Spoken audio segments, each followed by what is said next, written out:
salaamaaleykum maire Oumy. maire Oulimata. maire Ouli du moins. maaleykum salaam. waaw lu waral nga bokk ci ñi njëkk ñëpp. ñun dañu war a joxe exemple comme nit ñi dañ ne vaccin yu wóorul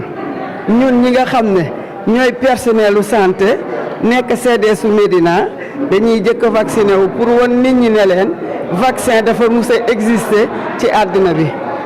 boo seetee temps bu njëkk ba polio dafa amoon sunuy njaboot sunuy doom sunuy sët ñii boo leen gisee ñu doon handicapé ñii nga gis leen ñuy raam ñii du ñu jóg man am naa ci kenn sama kër yaakaar naa ne boobu dañ leen mujj di vacciner poliomyélite ba nga xam ne loolu dañ ko éradiquer ba amatul fii ci Sénégal kon nag ñuy ñaan yàlla vaccin boobu fa mu jaaroon ak ñun bii jaar fax ñun ndax vaccin aayul de ndax vaccin defe naa ne day aar te luy aar ñëpp ci war a bokk kon ñu ngi sant yàlla bi nga xamee ne sunu gouvernement le président Macky Sall indil nañu vaccin ba nga xam ne nañu jëkk a vacciner ñu mag ñi ak personnel u santé ñu di ci sant yàlla di ñaan yàlla ne si ñëpp topp nag sans exception kon ñu leen di gërëm président de la République di gërëm ministre de la santé di gërëm sunu médecin chef de district bay na ci waaram ñu nit bay nañ ci sunu waar kon ñu ngi koy sant di ko gërëm maa ngi leen di lancer appel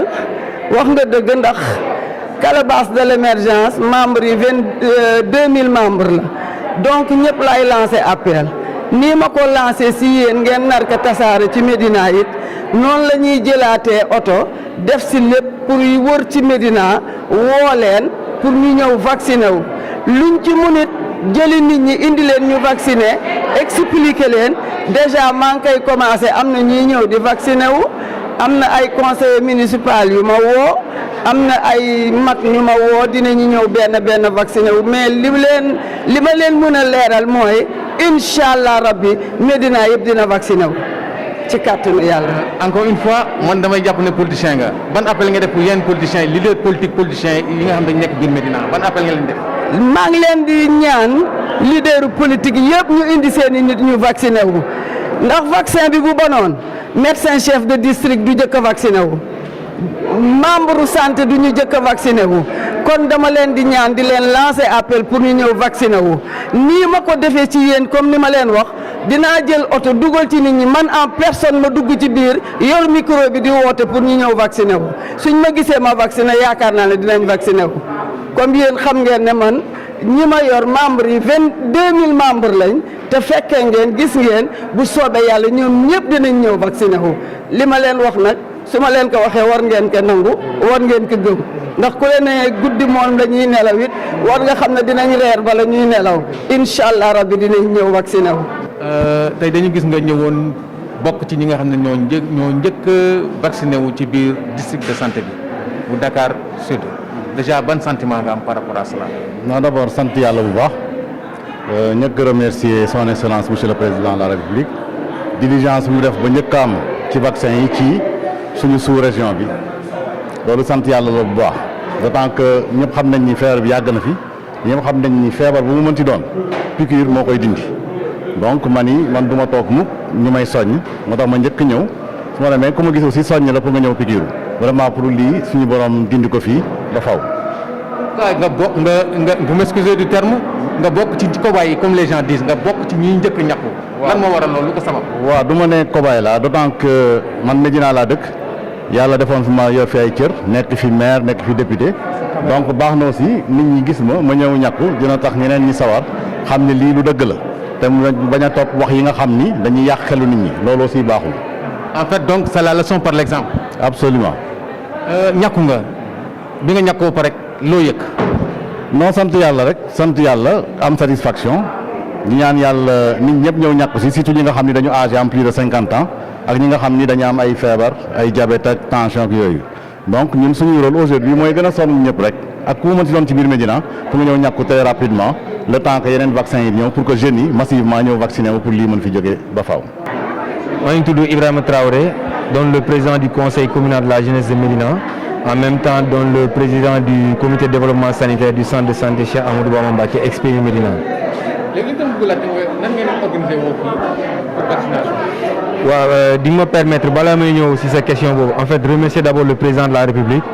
avec son gouvernement surtout le ministre de la santé ñoom ñuy may tey opportunité tey pour ñu war a mën a accéder au vaccin pour ñu mën a xeex li nga xamante ne mooy Covid 19 bi pour ñu mën fi jóge une fois pour toutes pour ñu mën a reprendre suñuy activité normalement. ginnaaw ba ma remercier le président de la République damay remercier aussi le médecin chef avec son équipe de vaccination bi nga xamante ne moom la déployé tey pour ñu mën a vacciner la population ginnaaw loolu aussi remercier le comité de développement sanitaire équipe bi nga xam ne ñoom laay liggéeyal yi nga xam ne tey pratiquement organisation bi ngeen gis ni tey yombul tey jii ñoom ñooy gérer tout ce qui est organisationnel pour permettre tey jii ni vaccination yi jaar ci anam yu mu war a jaar ci anam yu normal. waaw population bi appel bi ñu leen def je pense que le médecin chef revenir na ci aspect yu bëri par rapport ak vaccin beeg yoon je pense que loolu du ma si dellu beneen bi si mooy tegu mooy appel bi dañuy ñaax population yi rek xamal leen ni tey jii nii je pense que un gouvernement tey jii nii du nangu loo xamante ne mooy sànq askanam tey jii nii et que vaccin bi nii du leneen du dara lu loo xamante daf ñuy permettre tey ñu mën a reprendre suñu activité normale pour ñu mën a pour ñu xeex Covid 19 pour mu jóge fi normalement donc je pense que tey jii nii appel bi ñu mën a lancer ci population bi en l'occurrence la jeunesse surtout la jeunesse tey ñu ànd xeexandoo comme ni ñu xeexee woon première vague bi dem tey jii nii bay dëgg ay 5 cas 3 cas donc tey nañ àndandoo booloo suñu doole tey de pour xeex li nga xam ne mooy Covid 19 bi sensibiliser les populations pour ñu ñëw vacciner aussi. vaccination bi certes tey jii c'est par phase première phase bi mooy le personnel soignant bi nga xam ne mooy nekk en première ligne ak les personnes à comorbidité mooy ñi nga xamante ne dañu am ay jàngoro yi nga xamante ne feebar bi bu leen dalee day metti si ñoom mën na leen sax faat donc tey jii nii je pense que ñooñu la ñu prioriser et que ñeneen cibles yi je pense que fii ak ñuy eggali bi am nañ yaakaar ni maanaam beneen lot de vaccin dina ñëw pour ñu mën ko gën a yaatal ci population bi donc dañuy ñaan askan wi surtout ndaw ñi ñu gën a farlu ci sensibilisation parce que ñun je pense que loolu mooy suñu doole instant yi nii loolu mooy suñu am possibilité pas foofu lañ toll ñun donc sensibiliser population yi képp ki ngay gis ni képp ki nga xamante ne nii sa koñ wala sa biir kër wala sa papa wala sa yaay am na feebar bi nga xam feebar comorbidité yi noonu tey ñu ngi lay ñaan tey jii nii nga indi ko ba ci centre de santé bi tey jii nii ñu mën ko vacciner pour mën leen a aar jo parce que bu ñu leen aaree rek mooy aar nañ suñu bopp donc di ñaaxaat population bi rek ñu gën a farluwaat gën a sóobu ci xeex ci vaccination bi combat de vaccination bi. ban rappel ngay def pour mag yi nga ne leen mag yi bëgg ñàkku nga def rappel comment est-ce qu'ils doivent faire pour ñu ñàkku. waaw procédure bi je pense que tey jii nii am na benn plateforme boo xamante ne